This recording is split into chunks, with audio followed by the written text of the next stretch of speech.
Human sa sobra usa ka bulan gikan sa pagpamusil patay sa 24 anyos nga dalaga nga si Mayan Tizado, residente sa Purok 16 Barangay Fatima Jansan, migula sa investigasyon sa kapulisan nga onsihan sa illegal nga droga ang motibo sa pagpusil sa biktima. When I personally conducted follow-up interview sa boyfriend at yung kasama ng boyfriend and other pieces of evidence na nakita doon sa secondary crime scene sa bahay ni Mayan, and it was established and it turned out na yung motive ay unsihan sa droga. Yung crime scene kung saan binaril si Mayan sa birthday niya, yun ang primary crime scene, and of course yung secondary crime scene doon is yung bahay na nirentahan ng biktima ni Mayan. Samtang sa bahin sa inahan sa biktima nga si alias Nene, dili kini makatuo nga mahimo sa iyang anak ang malambigit sa illegal nga aktibidad ug nagtuo siya nga nadamay lang ang maong dalaga. Kami nakabalumi kung sagid ang hinungdan sa pagkapatay niya. Wala ta kabalo pod unsa gyud ka tinuod nga ingana gyud na si Mayan, kay kami mismong ginikanan wa gyud mi kabalo ana sa iyang trabaho.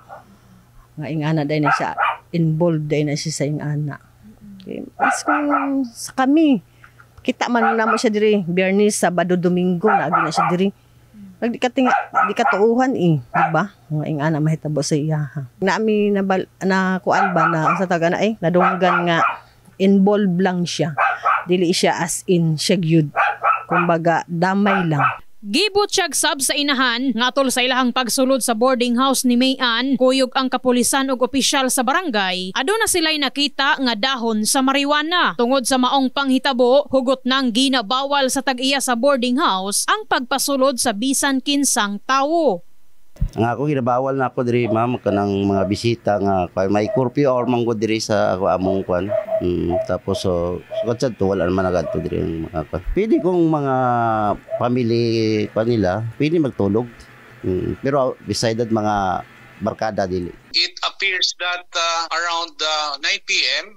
Binaril si Mayan, and around 1 a.m. Base sa aming follow-up investigation, it was established na yung boyfriend niya at may kasamang driver ng motor ay pinasok nila yung boarding house ni Mayang, which is part of our investigation. Nung pinasok ng boyfriend yung boarding house ni Mayang, kinuha niya yung laptop, dinelete yung files, and it was established that mayroong naiwan na 5 medium-sized sachet ng droga doon sa boarding house ni Mayang. And we identified the gunman, and yung source ng droga ay tumugma doon sa isang biktima dyan sa may area ng Station 1. Yun yung source ni Mayan, and yun ang gunman sa kapatay kay Mayan based sa aming isinagawang investigation. Ako ang maingon, salamat kay natagaan na gusto siya si Mayan. Ako salamat gud ko at least sayo pa tagaan na siya justisya, kinsa man ang tawhanan na may kailaan na.